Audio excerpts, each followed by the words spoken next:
I've been at Nexora for over a decade. I've seen it all, restructuring, layoffs, the usual corporate circus, but through it all, I've managed to stay on top. Senior Systems Architect. That's been my title for years, and I've earned every word of it. But then Sean Mitchell shows up. He's younger than me, by a good 10 years, maybe more, and walks into the room like he owns the place. Designer suit, shiny shoes, the whole 9 yards. No idea what the company actually does, but sure, he's got the swagger. They make him CEO, and it's clear right away. This guy thinks he's the smartest one in the room. We all pile into the conference room for his first big meeting. He's got his agenda ready, rattling off these grand plans like he's already won the game. He talks about changes, big ones, like we're all just waiting for his brilliant insight. He starts tossing around words like innovation and fresh perspectives, without even understanding how the systems we've built keep this place running. And then it happens. He looks at me and says, "So, we've got the tech guy here, right? Tech guy? That's what I am to him? Not the senior systems architect who designed the infrastructure this company runs on. No, I'm just some guy who knows how to fix things when they break. I feel a sharp pinch in my gut, but I don't react. I've been in this game long enough to know that most of these types don't last long." Sean goes on, announcing that he's canceling meetings that have been on the calendar for months, like they're nothing. The team's been working on those projects for ages. He has no respect for the work we've put in. But hey, I've seen it before. Another flashy new CEO who'll be gone in a year or two, replaced by the next one. No big deal. But then, the layoffs start. 2 senior engineers are out by Friday, and Sean brings in a few new people. People he likes, people who probably don't even know what a network protocol is. And me? I'm just sitting here, pushed further into the background of a company I helped build. This isn't going well, and I can feel it in my bones, but I tell myself to keep cool. He'll screw up soon enough, I think. They always do. By the end of the week, Sean's cut 2 key people from the team without so much as consulting me. This is it. It's happening. I start gathering everything I can, documenting every decision, every misstep. I'm not waiting for this guy to mess things up further. I'm preparing for whatever comes next, because I know one thing for sure. Things are about to get bad, and I don't think Sean has the slightest clue how bad. The email came through Friday morning. Sean would like to speak with you privately at 10:30. No context, no agenda, just that. I walked into his office right on time. He didn't even bother looking up from his laptop. "Mike, thanks for coming," he said, all fake casual, like we were catching up over coffee. "Let's keep this quick." I stayed standing. He leaned back in his chair, folded his hands, and said it flat out. "We've decided to eliminate your role as senior systems architect, effective immediately. No warning, no preamble, just like that." My stomach dropped, but I didn't flinch. I kept my face still, not because I wasn't feeling it, because I was. But I wasn't giving this guy the satisfaction. Sean kept talking, like he'd rehearsed every word. "We're heading in a different direction, strategically. Your contributions were appreciated, but they no longer align with where we're going." "Where you're going, huh? Straight off a cliff, but sure." He paused like I was supposed to thank him. I said nothing, just looked at the man sitting there in his $1,000 suit, firing people whose work he couldn't begin to understand. Then came the kicker. "You'll receive a severance package via HR later today. Let's make this transition smooth." Smooth. I almost laughed. This man had no clue what I actually did here. None. He didn't even know the system he was about to cripple. But instead of unloading on him, I nodded once, walked over, and held out my hand. He shook it like it meant something. The gesture felt hollow as hell, but I knew how this game worked. Optics. I wasn't going to give him any ammo. I turned and walked out. Didn't say a word. My mind was already moving. They'd just fired the one person holding the keys to the machine. And I mean that literally. I built the core infrastructure, the licenses, the access, the documentation, all tied to me. And the kicker? That license expired Monday. This coming Monday. They had no idea. I went home early that day, poured a drink, sat at my desk, and opened my laptop. No anger, no panic, just clarity. They made their move. Now it was my turn. I drafted the email carefully, straight to the legal department. No fluff. Subject: licensing term. Agreement notification. As of Sunday evening, the company's legal right to operate the core systems I architected will expire. This includes all external platforms, client dashboards, and internal tools tied to the current infrastructure. Please ensure compliance with licensing terms outlined in my original contract, sections 4 and 7. Regards, Mike Sullivan. I hit send. This wasn't about revenge. This was about leverage, and I had all of it. Saturday felt like the calm before a storm you can feel in your bones. I didn't want to waste a single second of it. There was no turning back now. I spent the morning reaching out to my attorney just to double-check everything about the licensing agreement. The last thing I needed was a loophole slipping through my fingers. My lawyer confirmed it all. Crystal clear, everything was solid. The company had no legal right to access the systems after midnight on Sunday. They were running out of time. Sunday afternoon, the calls started coming in. HR wanted clarification on the severance package, some weird questions about the contract details. I didn't pick up. No point. I'd already made my move, and there was nothing more to discuss. I opened my laptop one last time and checked my email. Subject: Mike, we need to talk. It was from Sean. Of course. He wanted to meet. Again. I didn't even bother opening the message. His desperation was starting to show through. I closed the laptop and set it aside. I wasn't answering him. Not today. Not anymore. Instead, I spent the evening off the grid.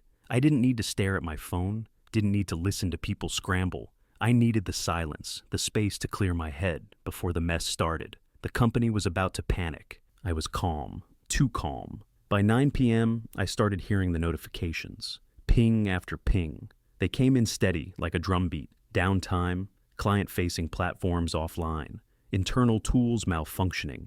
I didn't check the details, didn't need to. The systems I built were starting to fail, and Sean had no idea why. The phone rang almost immediately. I saw the name pop up. Legal department. I ignored it. A few minutes later, another call. Sean's office. Same thing. I let it ring. I could almost hear the panic setting in. Even from here, the company that had fired me less than 48 hours ago was now depending on me, and they were desperate. But I wasn't about to fix their mess without something in return. I knew exactly what they were going to do next, and it wasn't going to be pretty. Still, I wasn't worried. This was the plan, and it was working exactly as I'd hoped. Monday morning hit like a slap in the face. My inbox was a disaster, flooded with emails about system outages. Client dashboards down, internal tools not working. It felt almost too perfect, like the universe had decided to hand me the exact moment they'd been asking for. Then my phone buzzed. A text from Nate. He worked in product development, and I hadn't talked to him in a while. Mike, what the hell is going on? Everyone's freaking out. Full crisis mode.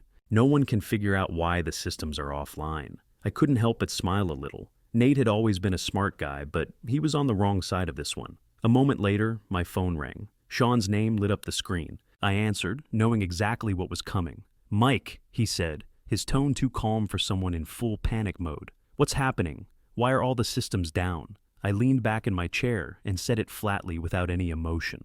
You can't run this company without the system I built. There was silence on the other end, then he stumbled over his words. Mike, look, I never got any documentation about the licensing agreement. You should have... Stop playing games, I cut him off. I sent you an email 2 days ago. You got it. You just didn't care enough to read it. I could hear him shifting in his chair, probably looking for some way to shift blame. Okay, he said, trying to sound reasonable. Look, we need you. Come back as a consultant. We'll sort this out. I paused for a second, letting him sweat it out. I'll come back, but it's not going to be on your terms anymore. My voice was steady, but my mind was already calculating. I'll negotiate a new deal, but you're going to pay a hell of a lot more than you expect. There was a long pause. Sean didn't like being cornered. I could tell by the way he was fumbling for words. Before he could say anything else, my phone buzzed again. This time, it was Nate. I ignored it, letting the tension build in Sean's voice. You don't get it, Mike, he said, almost pleading now. Please just come back. The systems are failing and we need you. I'm not helping unless we agree on my terms, I said, calm as ever. No deal, no help. Simple as that. There was more silence from Sean's side. I could almost hear his mind racing, trying to figure out how to crawl out of the mess he'd created. Meanwhile, the company was spiraling, and I was holding the keys. I wasn't angry, not yet, but I was sure as hell enjoying this power. It was all in my hands now. The clock was ticking, and I wasn't backing down. I walked into the legal department's conference room at 10 a.m. Sharp. The tension hit me as soon as I crossed the threshold. There was no mistaking it. The table was set, but Sean wasn't there. I didn't expect him to be. This was his mess, but he was too busy hiding behind the legal team now. The room was full of the usual suspects, 2 or 3 higher-ups from legal, a couple of executives trying to keep their heads down. probably wondering how they'd ended up here. Everyone was trying to play nice, exchanging fake pleasantries like nothing was wrong. But I didn't waste time with pleasantries. I came for one reason, and they knew it. I pulled out the chair, sat down, and got straight to it. "Here's the deal I'm offering," I said, leaning forward slightly. $1 million for the next year. You'll get regular updates on the system, and a public acknowledgement of my role in building it. A few of them blinked, trying to hide their surprise. But the general counsel, mid-50s, thin-lipped, and dressed like he'd just come from a golf course, leaned forward. "Mike, with all due respect, that's a bit steep. We can't justify a figure like that." I didn't flinch. "Then you'll be explaining to your clients why their dashboards aren't working, why everything you've built crumbles without me. I know what my systems are worth. You don't have the luxury of time to play games with this." The general counsel opened his mouth to respond, but I cut him off. "You want to keep the company from falling apart? You'll meet my terms." The room went quiet. I could feel the weight of their stares, but I held my ground. I knew what I had, and I wasn't about to let them lowball me. Not now. A young woman in the back, Dana from legal, cleared her throat. "What if we offer $500,000 for 6 months instead? We could work on a longer-term deal once we've stabilized things." I couldn't help but laugh. "That's not even close," I said, shaking my head. "Not for what you're asking me to fix. If you want to save your reputation, your clients, your stock, hell, even your careers, you'll have to pay more than that." There was another long silence. The general counsel looked around the room, probably gauging whether anyone would dare to speak up. I didn't move, didn't blink. This was my moment. Finally, after what felt like an eternity, the general counsel nodded. "All right, Mike, we'll meet your price, but there will be some adjustments." He glanced toward the door like Sean was going to come running in any second. "We'll need to keep Sean's ego intact." I resisted the urge to roll my eyes. "Fine, but you know the deal. No adjustments without my consent." They all agreed, reluctantly, but I could tell they knew they had no other option. As they shuffled their papers, Dana shot me a look, somewhere between respect and desperation. I knew this wasn't over, but it was a damn good start, and I'd won the first round. Later that afternoon, my phone buzzed with a message from Nate. He was still in the trenches, trying to hold things together, while Sean tried to rewrite the story. "Mike, you won't believe this. Sean is telling the board it was all a misunderstanding. He's painting you as the bad guy. They want to meet with you. Expect a call tomorrow morning." I couldn't help but smile. Sean's desperation was showing.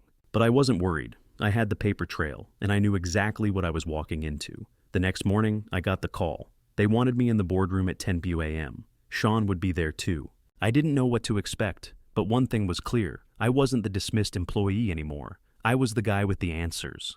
I walked into the boardroom feeling steady. Sean was already there, looking like he'd aged 5 years overnight. His shoulders were stiff, his face tight with tension. But the room was focused on me now. I was no longer invisible. The chair of the board, a sharp-eyed woman in her 50s, looked at me and said, "Mike, we've asked you here to explain your position. Please, go ahead." I didn't hesitate. "Here's what happened," I said, looking around the room at the board members.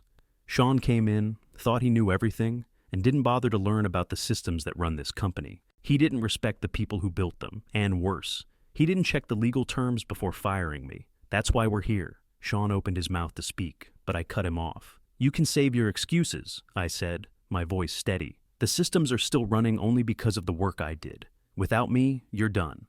And I'm not playing the blame game with you. This is on you." The room was quiet. You could feel the tension hanging in the air. Sean looked like he wanted to argue, but he didn't. After a long silence, the chair of the board nodded. "Thank you for your insight, Mike. We need to deliberate. Please step outside while we discuss the matter." I stood up, my mind clear. I wasn't here for revenge. I was here to make sure the company got the leadership it deserved. I walked out of the room and waited in the hallway, trying to keep my cool.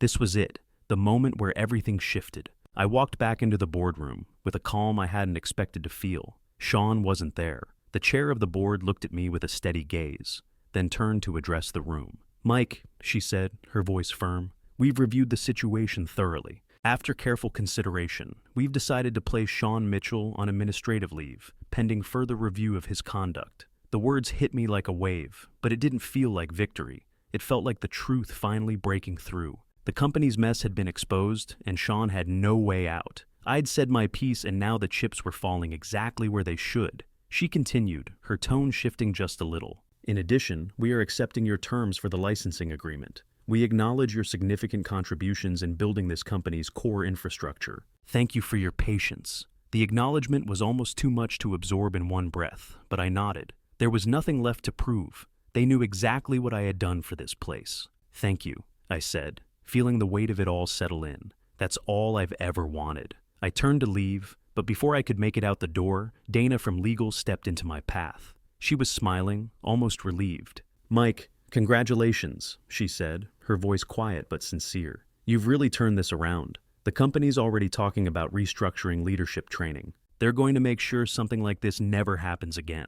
I raised an eyebrow. You think they'll really change? Dana paused, then shrugged slightly. It's a start, a big one. They know they messed up, and this is the first step in fixing it. I didn't say anything, but I could feel a shift in the air. The company wasn't fixed. Hell, I wasn't sure it ever would be. But for the first time, there was a chance. A real one. I walked out of the building, head held high. The sun was out, and the air felt different today, like the weight of all that corporate bullshit had lifted just a little. Nexora had given me everything I could take from it. I'd done my part, and now it was time to walk away. And as I left, I didn't look back. Not this time.